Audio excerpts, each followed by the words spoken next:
wanted to take stock on how is it going with understanding the mechanisms that drive open and user innovation. We look back at what had been done by Hank Chesbrough, Eric von Hippel, and said, how did they start theorizing in this field, but maybe they haven't really finished the journey. So our aim was to say, look, there is an opportunity here to integrate with other theories, but trying to understand the phenomena of open and user innovation and trying to understand the mechanism that drives that by developing theory, but also integrating theory. In the language of 3-year-old, you may know these point-to-point drawing books. That way you have sort of individual points, and then you get the numbers, and you need to connect the lines, and all of a sudden a picture emerges. Yeah, and quite frequently in any phenomenon-based research, what we're doing is we're adding these points. And we're adding a point, we're adding a point, we're adding a point, we're adding a point, we're adding a point. We don't care whether there actually is a billion points in that corner and not another point in the other.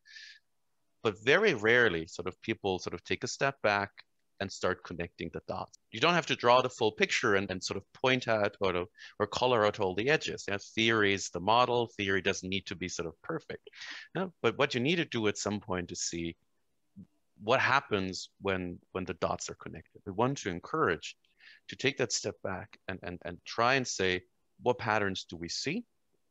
Which of these patterns do we understand ourselves? Which patterns may we understand if we draw on work that other people have done?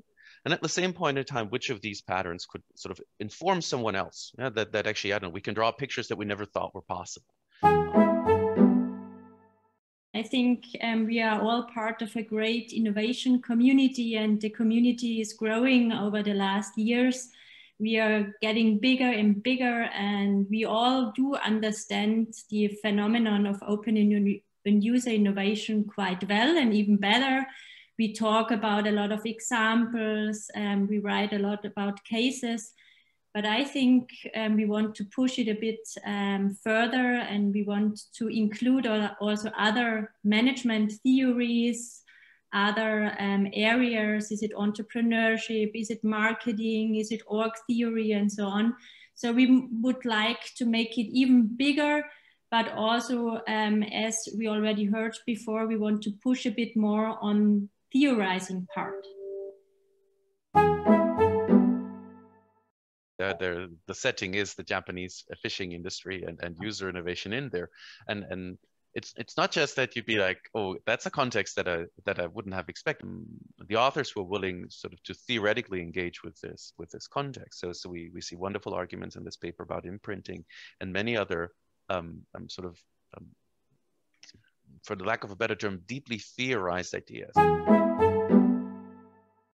While the topic about this open and user innovation is especially a central area for the innovation area, but we also wanted to address more broader audience. We wanted to write the paper also for an interdisciplinary audience.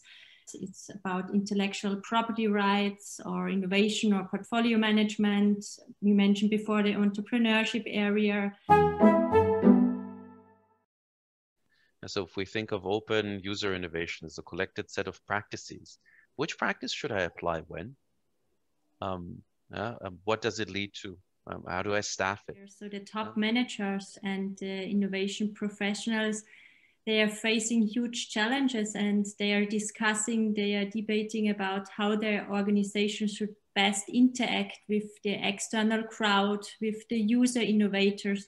So I think this will be a very important part, even more important in these times we are facing right now. Open and user innovation has theory and is good for theory and will be good for sort of theorizing.